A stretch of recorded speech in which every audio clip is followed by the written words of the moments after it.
Crash landing and first contact. The massive colony ship Horizon lurched violently, alarms blaring throughout its cavernous halls. In the engineering section, Chief Engineer Maya Reeves fought to keep her footing as she raced between consoles, her dark hair escaping its usually neat bun. Status report. She barked into her comm unit. "We've lost primary and secondary propulsion," came the panicked voice of her assistant. "The quantum drive is destabilizing. I can't contain it." Maya's mind raced. The Horizon carried 10,000 colonists in cryosleep, bound for humanity's first extrasolar settlement. If they couldn't regain control, all those lives would be lost. "Initiate emergency protocols," she ordered. "Prepare for atmospheric entry. And someone wake up the captain." As the ship plummeted toward an uncharted planet below, Maya worked furiously to redirect power to the heat shields. They might survive the crash, but would anyone come looking for them out here in uncharted space? The impact, when it came, was devastating. Maya was thrown against a bulkhead, her world going dark as consciousness slipped away. She awoke to chaos. Fires raged throughout the shattered remains of engineering. Her head throbbed, blood matting her hair. But there was no time for self-pity. Maya dragged herself to her feet, assessing the damage. Most systems were offline, but emergency power flickered fitfully. She managed to access a damage report. Over half the ship was simply gone, torn away during their violent descent.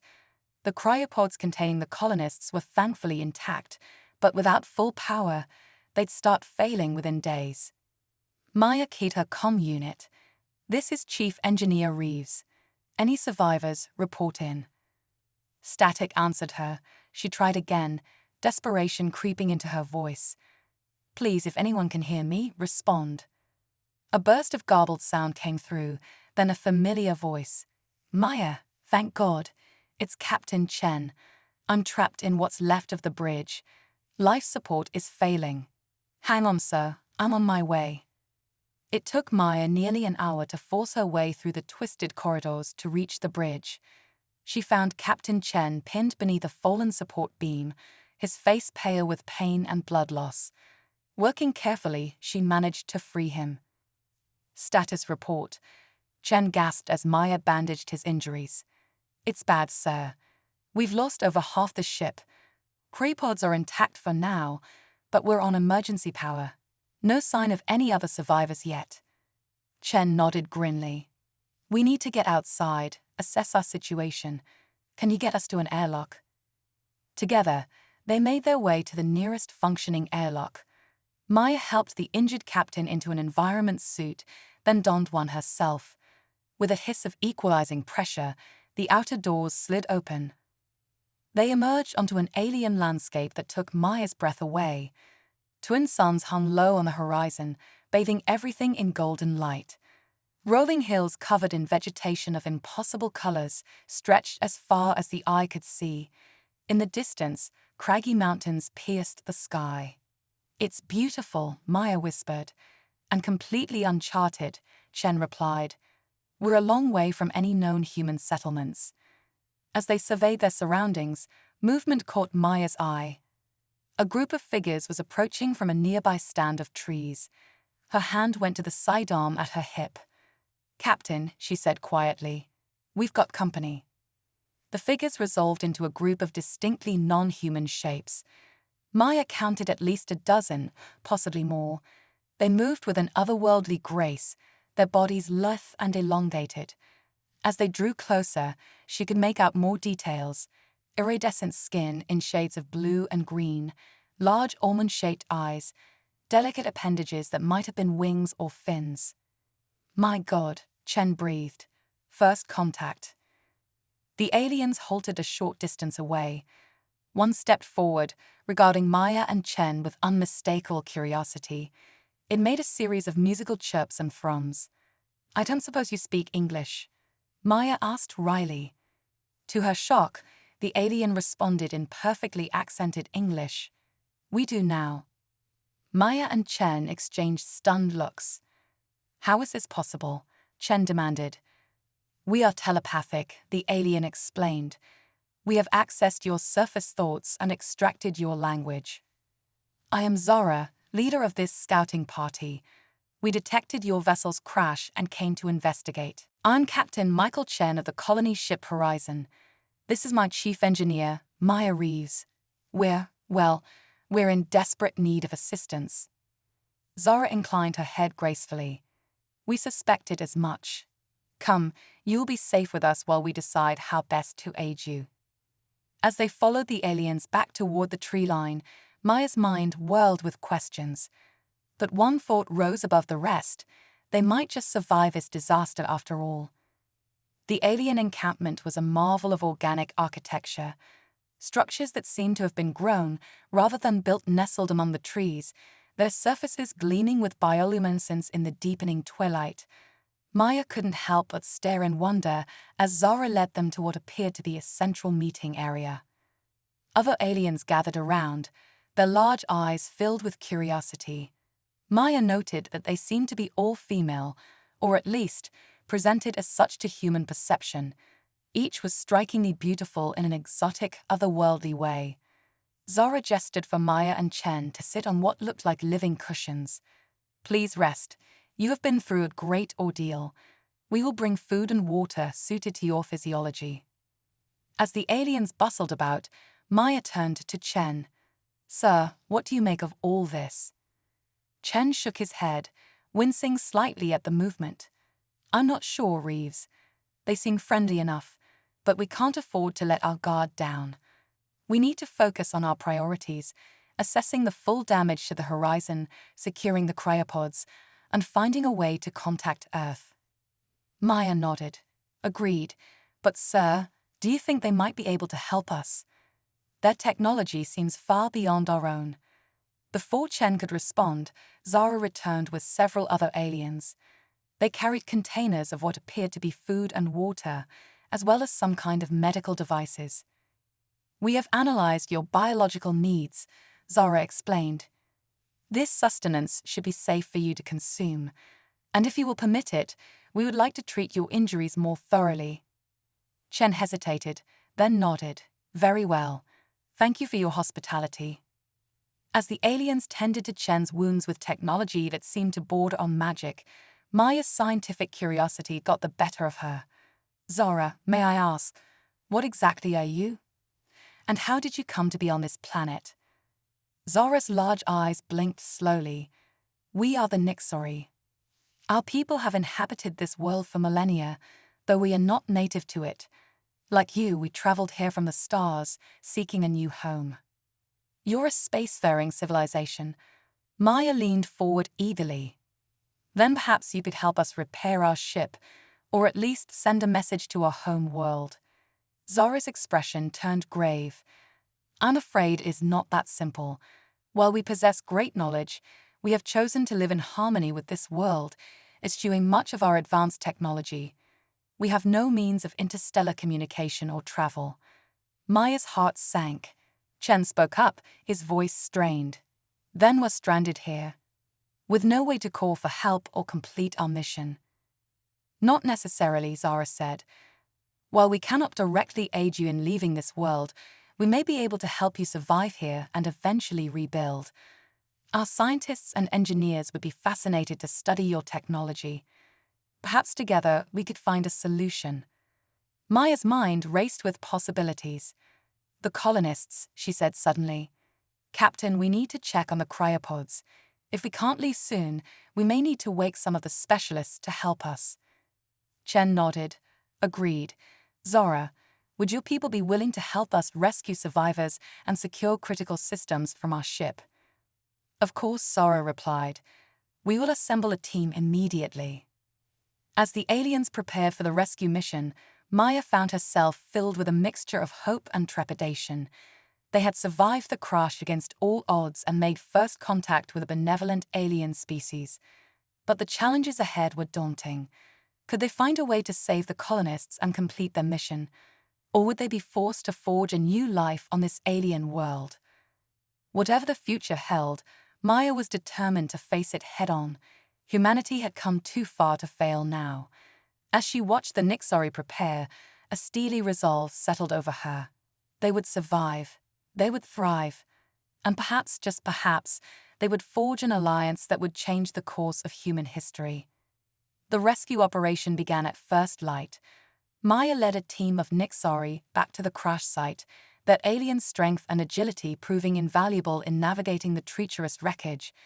They managed to recover several more human survivors, including Dr. Elara Voss, the mission's xenobiologist, and security chief Marcus Donovan. As they worked to stabilize the cryopods and salvage critical equipment, Maya couldn't shake a growing sense of unease. The Nixari were incredibly helpful, almost too helpful. Their willingness to share their world with the human survivors seemed too good to be true. She confided her concerns to Marcus as they took a brief rest. The burly security chief frowned, his hand unconsciously moving to the weapon at his hip. "I hear you, Reeves. Something doesn't add up. Why would such an advanced species choose to live like this? And why are they all female?" "We need more information," Maya agreed. "But we also need their help if we're going to survive here. We'll have to tread carefully." As the day wore on, they made significant progress in securing the crash site. But with each passing hour, the magnitude of their situation became clearer. The horizon was beyond repair. Even if they could salvage enough equipment to send a distress signal, it would take years for any rescue to reach them. That evening, Captain Chen called a meeting of the senior survivors. "We need to face facts," he said grimly. "We're stranded here for the foreseeable future. Our priority now is the safety of the colonists in cryosleep and establishing a sustainable presence on this planet." Dr. Voss spoke up, her eyes bright with scientific curiosity despite the dire circumstances. "Captain, with your permission, I'd like to begin a thorough study of the Nixari and this planet's ecosystem. Their biology is unlike anything we've ever encountered. The potential for scientific advancement is enormous." Chen nodded. "Granted, but be discreet. We still don't know enough about our hosts to let our guard down completely." As the meeting concluded, Maya found herself standing at the edge of the Nixari encampment, gazing up at unfamiliar stars. The weight of their situation pressed down on her. They were alive, yes, but stranded light years from home on an alien world they knew nothing about. A soft voice interrupted her brooding. "Your thoughts are troubled, Maya Reeves." She turned to find Zora standing beside her, the alien's iridescent skin shimmering in the starlight. "Just contemplating our future," Maya replied, "or lack thereof." Zora's large eyes regarded her with what might have been sympathy. "The path forward is never clear, but it always exists. Perhaps your people's arrival here was not mere chance, but destiny." Maya raised an eyebrow. "You believe in destiny?" "We believe in the interconnectedness of all things," Zora said. "Your ship could have crashed on any of a million worlds. Instead, you came here to us. There is purpose in that, even if we cannot yet see it." As Maya pondered Zora's words, a distant sound caught her attention. A low, thrumming vibration that seemed to come from deep underground. "What is that?" she asked. Zora's expression turned enigmatic. "The song of the world. You will learn to hear it in time." Before Maya could press for a clearer answer, Marcus's voice crackled over her comm unit. "Reeves, we need you at the crash site. Now." She hurried back to the horizon's remains, where she found Marcus and Dr. Voss huddled around a console. "What's going on?" she demanded. Marcus's face was grim. "We've got a problem. A big one. Show her, Doc." Dr. Voss pulled up a series of readings on the console. "I was running some standard atmospheric tests, trying to determine long-term viability for human habitation. That's when I found this." Maya studied the data, her blood running cold as she realized the implications. "This can't be right. These radiation levels are increasing steadily," Dr. Voss finished. "If this trend continues, the planet's surface will be lethal to us within a matter of months." The three humans shared a look of dawning horror. They had survived the crash only to find themselves on a world that was quietly killing them. As the first part of their adventure on this alien world drew to a close, Maya realized that their greatest challenges still lay ahead. the Nixori, the strange planet, and now this deadly radiation, all pieces of a cosmic puzzle they had yet to solve. One thing was certain: the fate of the human survivors and their 10,000 sleeping colonists hung in the balance. And time was running out. Survival challenges and alien alliances. The revelation of the planet's deadly radiation sent shockwaves through the human survivors. As dawn broke, casting an eerie purple glow across the alien landscape, Maya found herself in an emergency meeting with Captain Chen, Dr. Voss, and Security Chief Donovan. "We need solutions, people," Chen said, his face haggard from stress and lack of sleep. "Dr. Voss, what are our options?" The xenobiologist's eyes were red-rimmed, but her voice remained steady. "We have 3 primary courses of action. First, we could attempt to modify our environmental suits to withstand the radiation.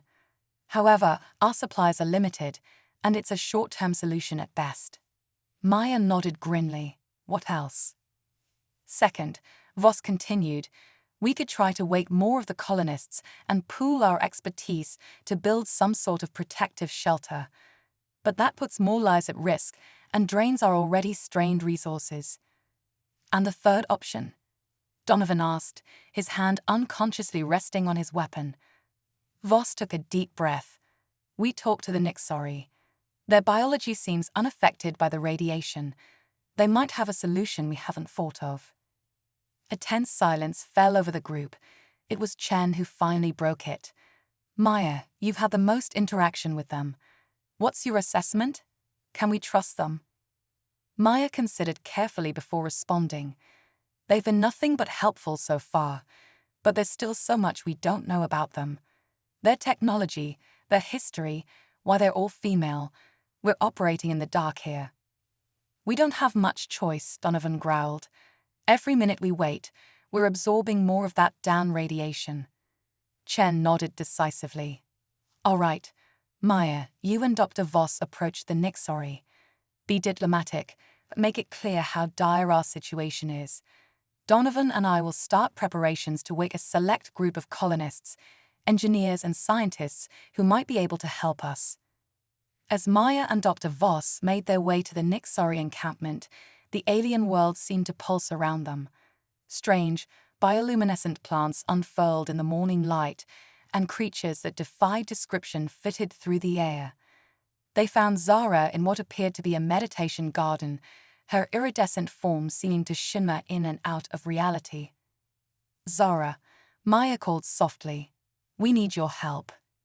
The alien leader's large eyes focused on them, filled with an ancient wisdom that made Maya shiver. "You have discovered the great radiance," Zara said. It wasn't a question. Dr. Voss stepped forward eagerly. "You know about the radiation. Please, we need to understand. Our people are in danger." Zara rose gracefully, gesturing for them to follow. "Come, there is much you must learn." They were led deep into the heart of the Nixori settlement, past structures that seemed to defy the laws of physics. Finally, they entered a vast chamber that hummed with energy. At its center stood a pulsing crystal the size of a house, radiating colors Maya had no names for. "Behold the heart of harmony," Zara intoned. "The source of the great radiance, and the key to our existence on this world." Maya's engineer mind raced with questions. "What is it? Some kind of power source?" "It is life itself," Zara replied. "Millennia ago, our ancestors came to this world much as you did, refugees from a dying civilization. They discovered this crystal, a remnant of the planet's original inhabitants. Through great sacrifice, they learned to bond with its energy." Dr. Voss's eyes widened in realization. "The radiation, it's not harmful to you because you've adapted to it at a genetic level." Zara nodded. "More than adapted, it sustains us, enhances us. It is the reason we no longer require males for reproduction, why our lifespans are measured in centuries rather than decades." Maya felt a mix of awe and trepidation. "Can it help us? Protect us from the radiation?" "Perhaps," Zara said, "but the process is not without risk. To truly bond with the heart of harmony requires a fundamental change in your very being. Some of your people may not survive the transformation. A heavy silence fell over the chamber. Maya and Dr. Voss exchanged worried looks. The solution to their problem was tantalizingly close, but at what cost? Before they could respond, alarms blared from their communicators. Donovan's voice crackled through, tight with tension. "We've got a situation at the crash site. Multiple cryopod failures. We need backup now."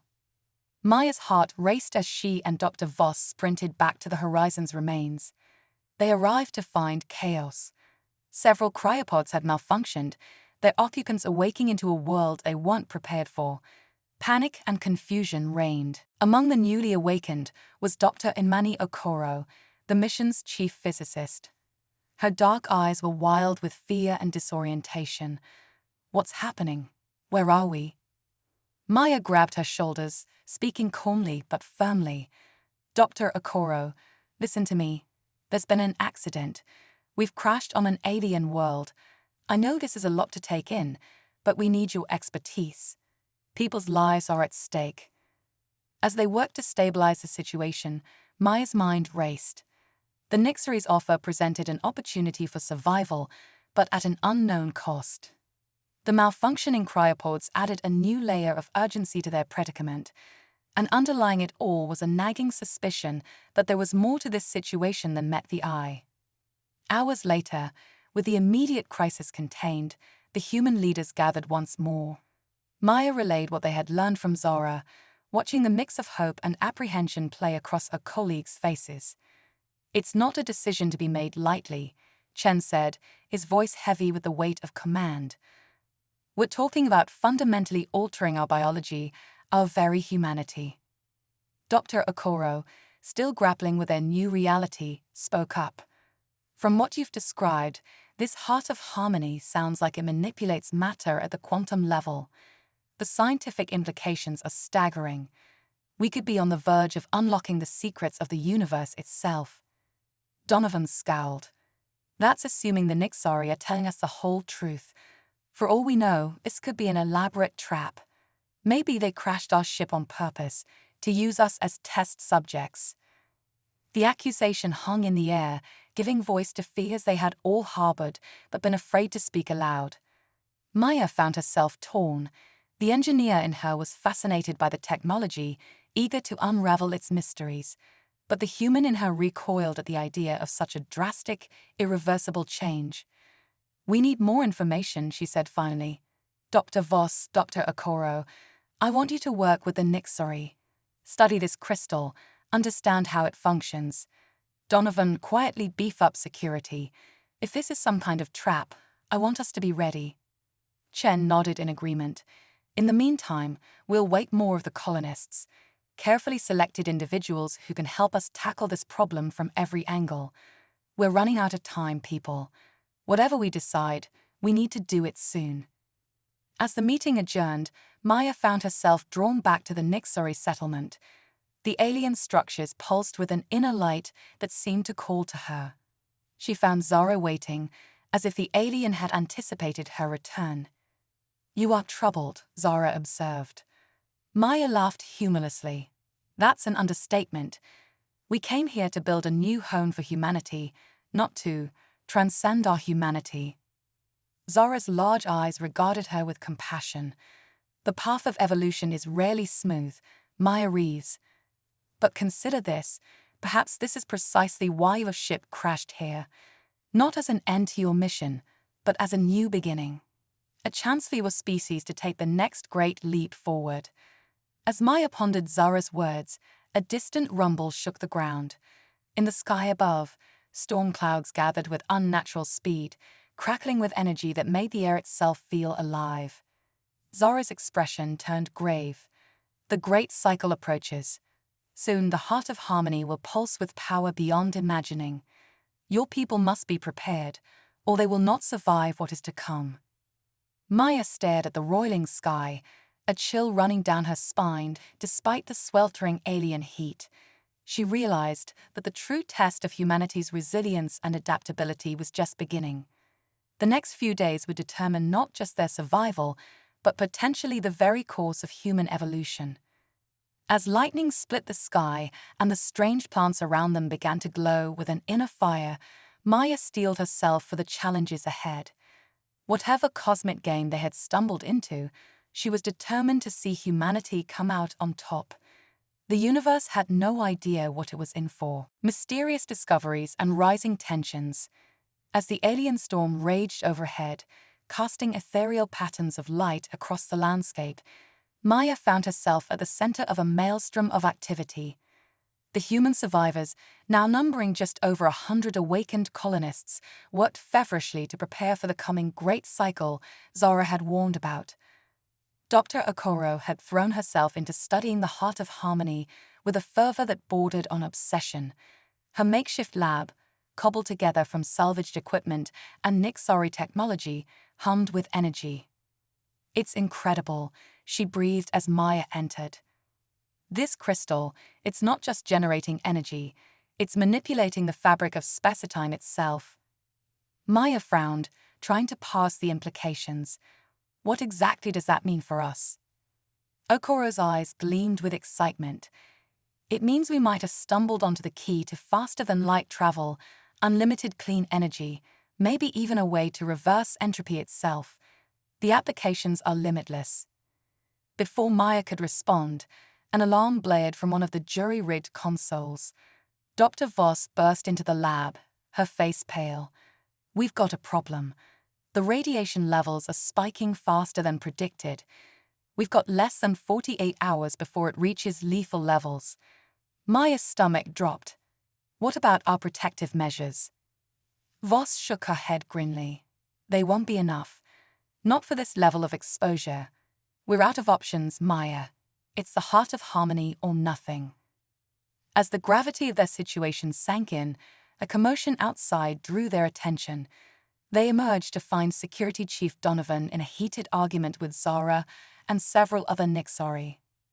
"You're hiding something," Donovan shouted, his hand hovering near his weapon. "All this convenient technology, your timely warnings, it's too perfect. What's your real agenda?" Zara remained calm in the face of his anger. "We have been nothing but honest with you, Marcus Donovan. Our only desire is to help your people survive." Maya stepped between them, trying to diffuse the tension. "Stand down, Chief. This isn't helping anyone." Donovan's jaw clenched, but he backed off slightly. "We can't trust them, Reeves.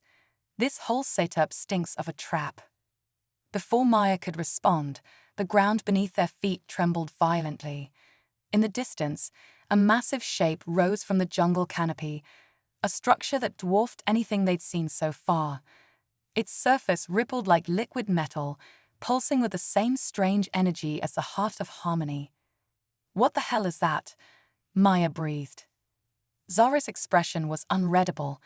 "The Nexus awakens. The great cycle truly begins." As if in response to her words, beams of energy lanced out from the colossal structure, connecting to smaller nodes scattered across the landscape. The air itself seemed to vibrate with power. Suddenly, Maya's vision blurred. Images flashed through her mind. Alien civilizations rising and falling, cosmic wars that spanned galaxies, and through it all, the steady pulse of the heart of harmony. She came back to herself gasping, to find the others staring at her in concern. Did you see that?" she managed. Dr. Okoro nodded, her eyes wide. "Some kind of psychic imprint, maybe. The energy levels we're detecting are off the charts." Zara stepped forward, her iridescent skin glowing more brightly than ever. "The Nexus calls to you, Maya Reeves. As it once called to our ancestors, the time for choice is upon you." Maya's mind raced. The radiation deadline loomed, but so did the promise of unimaginable knowledge and power. And underneath it all, the nagging suspicion that there was more going on than the Nixari were telling them. "Captain," she said into her comm unit, "we need to make a decision. Now." Chan's voice came back, tight with stress. "I'm open to suggestions, Reeves, because from where I'm standing, we're out of good options." Maya took a deep breath, weighing their choices. Certain death from radiation, or an unknown transformation that could either save them or destroy everything that made them human. "We go for it," she said finally, "but we do it smart. Volunteer team only, and we keep studying the process. If anything looks off, we pull the plug." There was a moment of tense silence before Chen responded. "Agreed. Assemble your team. And Maya, good luck. To all of us." As Maya began gathering volunteers for the bonding process, Donovan pulled her aside. "I don't like this," he growled. "But if we're doing it, I'm going in first. Someone needs to watch your back in there." Maya nodded, oddly touched by the gruff security chief's protectiveness. Within the hour, a team was assembled: Maya, Donovan, Dr. Okoro, and a handful of other colonists with relevant expertise. They stood before the pulsing crystal, its otherworldly light washing over them. Zara and a group of Nixari elders formed a circle around them, beginning a low, melodic chant. The air grew thick with energy, making Maya's skin tingle. "Last chance to back out," she said to her team, trying to keep her voice steady. Dr. Okoro grinned nervously. "And this the scientific discovery of a lifetime, not a chance." Donovan simply grunted, his eyes never leaving the Nixari. As one, they stepped forward into the light of the heart of harmony. Maya felt a surge of energy course through her body, unlike anything she'd ever experienced. Her consciousness expanded, touching minds both alien and familiar. Through the psychic link, she sensed the others undergoing similar transformations. But there was something else, a presence vast and ancient, observing them with cold curiosity. Suddenly, Maya understood. The heart of harmony, the nexus, the Nixari themselves, they were all part of something much bigger. A cosmic experiment spanning millennia, shepherding species towards a singular, universe-altering event. And humanity had just become the final piece of the puzzle. As the energy reached a crescendo, Maya made a desperate attempt to warn the others, but it was too late. The nexus flared with blinding light, and the world as they knew it ceased to exist. In that moment of transformation, as the boundaries between mind and matter blurred, Maya glimpsed the true nature of reality and the role they were about to play in reshaping it. The next phase of their journey would take them beyond the stars, beyond time itself, to the very edge of existence. The universe held its breath, waiting to see what this new hybrid species, part human, part Nixari, part cosmic energy, would become. And in the heart of the maelstrom, Maya Reeves prepared to lead humanity into an unknown future, one that would challenge everything they thought they knew about life, the universe, and their place within it. As the light faded and the new reality solidified around them, one thing became crystal clear: their adventure was only just beginning. Cosmic awakening and interstellar intrigue. The blinding light of the nexus faded, revealing a transformed landscape. Maya Reeves blinked, her newly enhanced senses struggling to process the kaleidoscope of colors and energies swirling around her. She looked down at her hands, now shimmering with an iridescent glow reminiscent of the Nixari. Is everyone okay?" she called out, her voice resonating with an otherworldly timbre. One by one, the members of her team responded, each marveling at their altered forms. Dr. Okoro's eyes sparkled with newfound knowledge, equations and cosmic truths dancing across her vision. Donovan flexed his arms, feeling strength beyond anything he'd known before. "What happened to us?" Donovan growled, his suspicion of the Nixari not entirely erased by the transformation. Before Zara could answer, a booming voice echoed through their minds, ancient and powerful. "UHV, ASCE. The nexus pulsed, and suddenly they were no longer on the planet's surface. Instead, they found themselves in what appeared to be a vast control room, holographic displays showing star systems and galactic clusters. A being of pure energy materialized before them, its form constantly shifting and flowing. "I am the curator," it intoned, "guardian of the cosmic crucible." Maya stepped forward, instinctively taking on the role of humanity's representative. "What is this place? What have you done to us?" The curator's form rippled with what might have been amusement. "We have given you the keys to the universe, young ones. Your species has been chosen to join the Galactic Conclave, a coalition of ascended beings who shepherd the cosmos." Dr. Okoro's eyes widened with excitement. The philosophical implications alone are staggering. Are we looking at a tight IOI civilization on the Kardashev scale? "Your classifications are quaint," the curator replied. "We exist beyond such limited paradigms. But come, there is much to show you." With a gesture, the curator opened a portal in spacetime itself. Through it, Maya and her team witnessed wonders beyond imagination. Dyson spheres harnessing the power of entire stars, wormhole networks connecting distant galaxies, planetary mines and living nebulae, time loops and alternate realities bleeding into one another as they absorbed this cosmic knowledge. Maya felt a growing unease. "This is incredible," she admitted, "but what about the rest of our people? The colonists still in cryosleep?" The curator's form darkened slightly. "Ah yes, the unascended. They pose a complication." Donovan's eyes narrowed. "What do you mean, complication?" Before the curator could respond, alarms blared throughout the control room. Holographic displays flickered, showing a massive fleet of ships entering the system.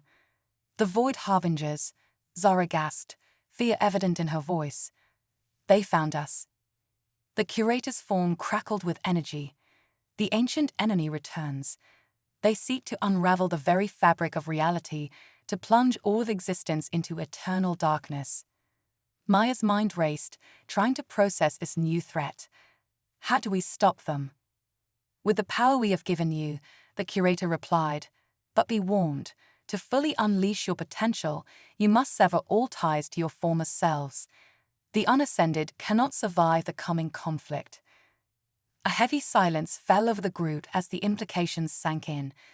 They were being asked to sacrifice their fellow colonists, to abandon their humanity in exchange for godlike power.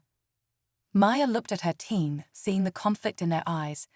Dr. Okoro, torn between scientific curiosity and ethical responsibility. Donovan, his newfound power at war with his duty to protect. In that moment, Maya made a decision that would alter the course of cosmic history.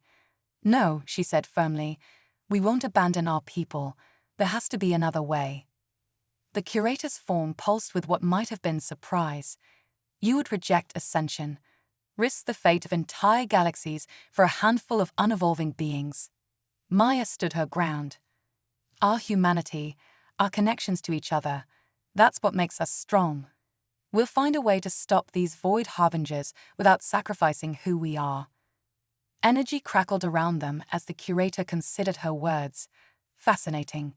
In all our ends of existence, no species has ever made such a choice. Perhaps you humans have something to teach us after all."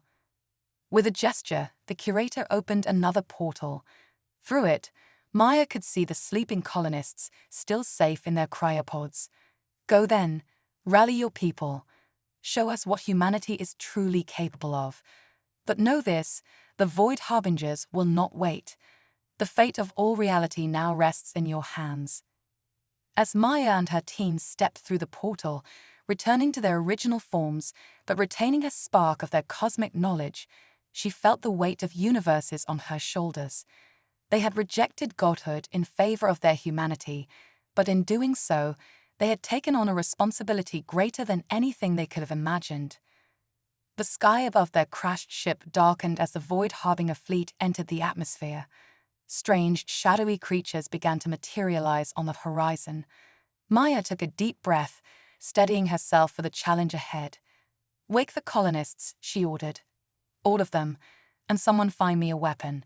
We've got a universe to save." As klaxons blared and colonists emerged from cryosleep into a world gone mad, Maya allowed herself a grim smile. Humanity had come to this planet seeking a new home. Instead, they had found their destiny as defenders of all existence. The final battle for reality itself was about to begin, and humanity would face it not as ascended beings, but as what they had always been, resourceful, adaptable, and unbreakable in the face of impossible odds. The cosmic crucible had chosen humanity. Now, humanity would show the universe what they were made of. Humanity's stand and the multiversal gambit. The once serene alien world had become a cosmic battleground.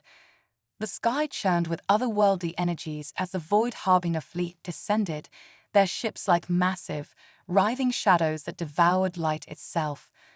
On the ground, Maya Reeves stood before the awakened colonists, her voice carrying across the makeshift camp with newfound authority. "I know this isn't the new beginning you expected," she said, her eyes scanning the sea of confused and frightened faces. "But right now, we're all that stands between existence and oblivion. We may not be gods, but we are human, and that's our greatest strength." As if to punctuate her words, a Void Harbinger craft crashed to the ground nearby, disgorging nightmarish creatures that seemed to flicker in and out of reality. Security Chief Donovan, his body humming with residual cosmic energy, raised a salvaged plasma rifle. "All right, people," he barked. "If you can hold a weapon, grab one. If you can't, get to the shelters. Move."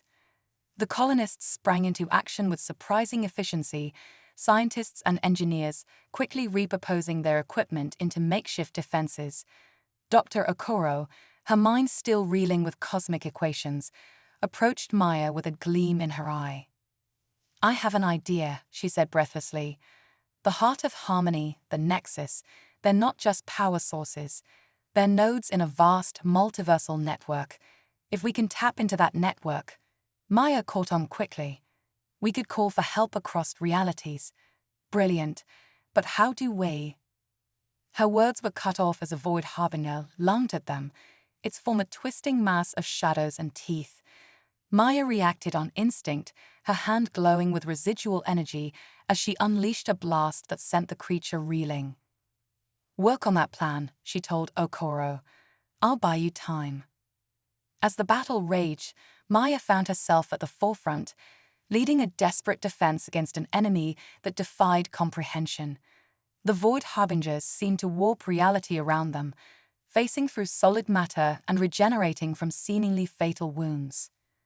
But humanity proved adaptable. Colonists who had been architects and botanists just hours ago now wielded jury-rigged energy weapons with surprising skill. The Nixari fought alongside them, their natural abilities enhanced by the humans' quick thinking and ingenuity. In the heart of the Nixari settlement, Dr. Okoro and a team of scientists worked feverishly to interface with the heart of harmony. The crystal pulsed with increasing intensity as they tapped into its true potential. "We're breaking through," Okoro shouted over the comm. My God, I'm seeing everything. Every possible version of reality." Maya, locked in combat with a particularly massive Void Harbinger, grunted with effort. "That's great, Doc. But we need help, not a view." As if in answer to her plea, the sky above ripped open. Through the interdimensional rift poured a staggering array of allies. Sleek ships piloted by alternate versions of humanity evolved along different technological paths. Crystalline beings of pure thought, their minds linked in vast neural networks. Swarms of nanobots that coalesced into ever-changing battle forms. And stranger things still, defying description in human terms. The tide of battle shifted as these multiversal reinforcements engaged the Void Harbingers. Maya found herself fighting alongside a version of herself wielding advanced biotech implants, the two working in perfect sync. "Guess we're too stubborn to give up in any reality," her alternate self quipped. As the battle reached its crescendo, a booming voice echoed across the battlefield. The curator had manifested, its energy form now a blinding beacon. "Enough," it thundered. "You have proven yourselves, humans of Earth 731. The cosmic crucible is satisfied." Reality seemed to freeze around them. The Void Harbingers dissolved into mist, the multiversal allies faded away. Maya and her people found themselves once again in the vast control room they had first encountered. "What is this?" Maya demanded. "Was this all some kind of test?" The curator's form rippled. In a manner of speaking, for eons, we have sought a species worthy of joining the cosmic conclave. Many have achieved ascension, but all have fallen to corruption or apathy. You humans, you chose a different path. Understanding dawned on Maya. By rejecting godhood, by staying true to our humanity. You have shown yourselves to be truly worthy, the curator finished. You will be the bridge between ascended beings and mortal races, guardians of the cosmic balance. A holographic display materialized, showing Earth and the colony ship's original destination. Your mission to colonize new worlds can continue, the curator explained, but you will also be tasked with maintaining the integrity of your local galaxy cluster. The power of the Heart of Harmony will be yours to wield responsibly. Maya's mind reeled with the implications. They had set out to build a new home for humanity, and instead had become custodians of a significant portion of the universe. There is much for you to learn, the curator continued, but you will not face these challenges alone. The Nixari will be your guides, and the cosmic conclave will offer counsel when needed. The age of human ascendancy has begun. As the curator's words faded, Maya found herself back on the alien world that would now truly become their new home. The colonists gathered around her, their eyes filled with a mix of wonder and trepidation at the journey ahead. Maya took a deep breath, feeling the weight of their newfound responsibility. But she also felt hope for a future where humanity's spirit and ingenuity would help shape the very fabric of the cosmos. Well, she said, a smile tugging at her lips, I guess we've got some work to do. As the twin suns of their new homeworld set on the horizon, casting the alien landscape in a warm glow, the human colonists began the monumental task of building not just a new home, but a new destiny. They had faced the ultimate test and emerged not as conquerors or gods, but as something far more valuable, guardians of life, consciousness, and the infinite possibilities of existence itself. The stars above seemed to shine a little brighter, as if in acknowledgement of humanity's new role in the grand cosmic dance. The adventure that had begun with a crashed colony ship had become something far greater, the dawn of a new era for humanity and the universe itself. As Maya looked out over the bustling activity of the colony, now augmented with knowledge and technology beyond their wildest dreams, she knew that their greatest challenges and greatest triumphs still lay ahead. But whatever the cosmos might throw at them, humanity would face it together, armed with their greatest weapons, compassion, creativity, and an unbreakable spirit. The next chapter in humanity's cosmic saga was just beginning, and it promised to be more extraordinary than anyone could have imagined.